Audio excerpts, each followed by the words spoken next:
Hey guys, Frank here from Bobby V's, here with Mike and Tim. Today's topic is going to be how do you deal with a negative player. I guess that's either on the team or in your lessons or around the facility. And you know, that's a real interesting topic because it's perception on who's looking at it, how the rest of the team perceives it, what your rules are if you set rules at the beginning of the year. But there's no doubt about it, that negative person can really affect the whole team. And what is it that person's doing that is negative? Is it just he's walking around with bad body language, he's not paying attention, he's a goofball, he's distracting everybody else, he's not working hard, he's the guy with the temper, he's a selfish guy? There's all kinds of different negative type players that as coaches and instructors we have to deal with. And I think same as in life and relationships and business, they're all individual. You know, you can't treat every kid the same. You have to have your team rules again and what your expectations are, and you got to set those expectations. Again, this pertains to everything in life, in my opinion. Yeah. You got to set those expectations and those goals out front, that this is what you expect your players to do and how you expect them to behave, so that when they step out of line, it's an easy thing to address. Bring back the beginning of the year conversation that you should probably have with the parents too, because the parents are dealing with those kids at home and also dealing with the parents and their behavior. And all these kids are different and they go through so much, and I'm the only dad here, and I see the emotions that these kids go through on a day. Are you a dad? No. No, I know.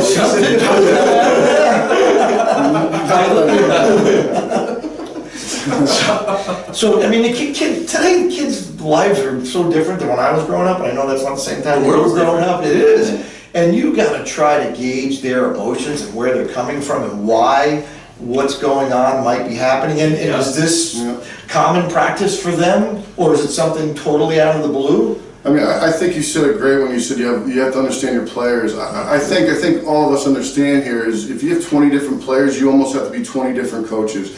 And a coach is just a label. But I think the great coaches that I've had, and I'm sure you guys had, and kind of how I want to, project to my kids of what type of coach I'm in. You're a coach, you're an instructor, you're a psychiatrist, you're a mentor, you're a friend, you're a big brother, form of a fatherhood. So I mean, you're all these different roles into one, and it's understanding what the player is, where he comes from, what his background is. Is he going through a hard time? Maybe he has a hard time at home right now, or maybe he's dealing with some school stuff, or a lot of things come in play when you're talking about negative energy that's brought to a team through a player. And I played with some negative people, and at times I was probably negative as well. But as a coach's role, how I look at it is, I like to look at myself first in the mirror. And what I mean by that is I've coached against other coaches that say, oh, look at this guy, he's just nuts, he's throwing his helmet, he's doing this, doing that. My first thing, what I look at is like, well, what are you doing as a coach to change that? And maybe we can't do anything, but the first thing I look at is myself, and I look at myself in the mirror and say, how can I get the most out of this kid? What can I do better to change his day, or to make him aware of what he's looking like, or understand a little bit more where he's coming from, and so he can understand and then what he's looking like in front of other people, because it's a perception that you kind of get worried about. And when you're laying it out, you're saying you have to handle all these kids individually and for the common goal of bringing them together as a team. 100%. And that's not easy. Yeah. And I think, like you said before, a huge part of that is managing expectations, clearly setting them in the beginning and making sure that you stick to those policies and try to be fair without being equal. And if communicating, you see little blips, over-communicate, make sure you're there, and set realistic, expectations, right? Like Tim's a great example of that team. Yeah.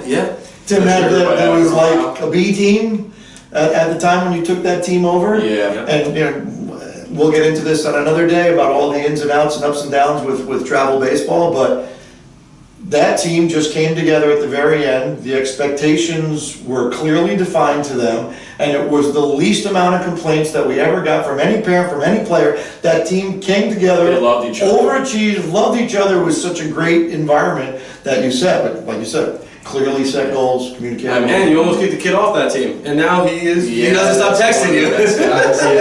Our relationship, we're like this. We're talking we almost this week now that he's in college. Yeah. And we had a rough time with him when he was young, but he was learning, and that kid came a long way. And speaking of, like Mike dove down the road of all different relationships they have with these kids, and it's nice to be able to see the kids that know they need to make a change and dive down that road and are open and looking for help.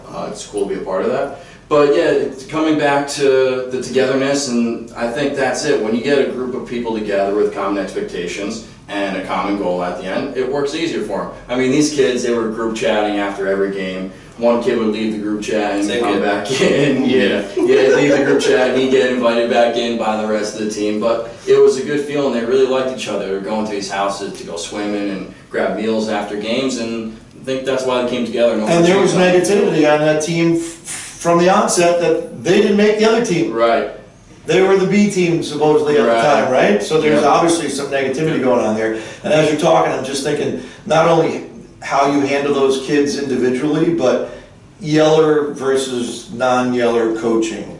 And knowing that, I mean, it's tough to handle everything the same. Some kids respond to a little kick. Other kids need to be patted on the butt a little bit. Same thing in terms of negativity. There's some kid that you can go up to and be tough with, and they're going to respond to it and snap out of that and get back on the right page. And other kids are going to defy you and rebel against you.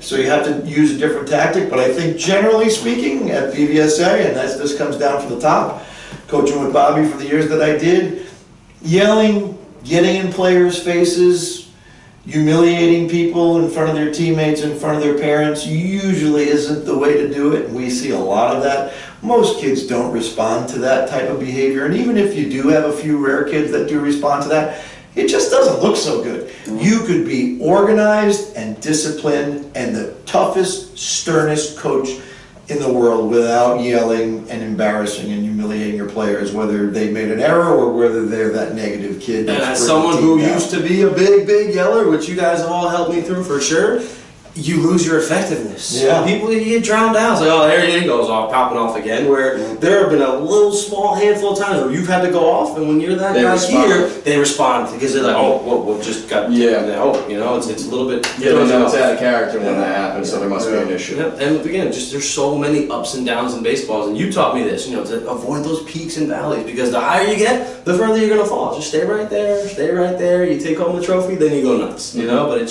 it's got to be even keeled, to avoid those ups and downs. And with that perspective, watching teams out in the field, sometimes the game becomes comical when you watch people going nuts. You start to get a little different perspective on it. Like, we were coaching a couple months ago down in Philadelphia area, and we were in a college showcase tournament where the kids are trying to get recruited. There are 4 college coaches on the field. And there's a parent tweaking out, getting kicked out of the ballpark, and they have to threaten to call the cops on him because he's arguing to play on the field. Like, that's embarrassing. And the kid in left field, we leave Frank in the park. We bailed him out. Kid in left field is yelling, "That's my dad." You're like, oh, you're not getting recruited. These negative kids that you have to deal with, so rewarding when you bring them back to the pack and they become part of the team. So many great life lessons in teaching baseball and teaching these kids, and that's definitely, it's really easy and fun to teach the stud and coach the stud and give him high fives every time he does something great. But to take that kid who was that negative kid, whether it was the hunching shoulders or not paying attention or being a clown or whatever it was, and teach him how to be a part of something bigger than him and be a part of the team working towards a common goal. When it comes around, that's a cool part of coaching. And it takes, you get, like, what you said in the beginning, looking yourself in the mirror. How do I do that? How do I handle that? How do I figure that out? When you do something that doesn't work, you got to go back and think, wow, what went wrong there? What happened? And you can definitely talk to the parents, although we've learned that most of the parents don't see their kids doing anything wrong. Like, if you bring it to their attention, I don't know if you realize this, but so-and-so's being a little distracted to the rest of the team. Oh, no way, not my kid. But sometimes you get some good feedback from the parents, and something's going on in school, they can help you through it. But definitely a really cool part of what we do. It's the best part. And I think, that goes to, what you said before, is that a lot of times it's not about the game. A lot of times there's something deeper going on, and you're able to help that kid learn something that's going to change his life way outside of the game, which is why most of us are here. Well, another thing, I think for me personally, I think I played for one of the best high school baseball coaches there were. I mean, we had a lot of talent back in Norwalk coming out, and Coach Tucci really, he was a yeller. But he was a yeller, and he kind of pick and chose his spots to yell. But what he did is he had the full trust in everybody. Everybody would run through doors to like win games for him, and there was a bond between he had what the players and the coach had at that school when I was playing was a bond like no other. I mean, the players pulled for each other, and everybody wanted to play for him. And I kind of mimicked my coaching strategies around what I learned from him in high school. Like, if these kids know that you're there for them, they'll trust you, and you build an atmosphere that they want to be in, not because they have to be, because they want to be there. They're going to do many things for you.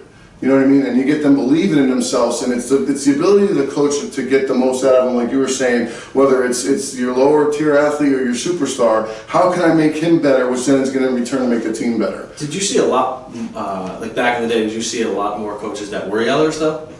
I think as opposed to today? I remember I remember coaches that would like yell. I remember coaches would pick up kids like this by their jersey and hang them up in the dugout. I mean, you can't do that today. My uncle played for Mickey Leone. I think did you work at the restaurant? Did you have baseball experience with him as well? No. But he talked about Mickey and how Mickey was, this obviously like this amazing coach coming out of Stanford, and you could do 20 things great in that game. The next day of practice, the 4 things you did wrong, you were running for. And it was just a different mentality back in the day, and I don't know, I think we've gotten soft a little bit, which has in turn made our kids a little softer, and they're not ready to take World War II mentality. Yeah, back in the day, like exactly. Yeah, you know what? I guarantee, and I didn't play for Mickey, but I worked with Mickey and I was friends with Mickey. I guarantee you, no matter what he was doing, as intense as that was, you knew he had your back. You knew he loved you. Yeah. You knew he was leading you to battle, and he was going to stand behind you every step of the way. Just I think a little different tactic and a little different day and time. Yeah, right. Yeah. sure. And more acceptable. Yeah, Right? a little more sensitive now. Yeah. Now parents will be running out on the field, and we've seen it. So yeah, that wraps up our thought about how to handle a negative player. I mean, there are so many different ways. We could probably talk about this for hours. Is that more of a podcast or a talk show version? Who knows? We're still learning all these little timing things, but just make sure you guys subscribe to all of our social media channels. Verge has been doing a great job pushing us to do this stuff. Hopefully we didn't bore you guys too much, and have a great day. Leave a comment below. And if you're listening to the whole thing, get a life.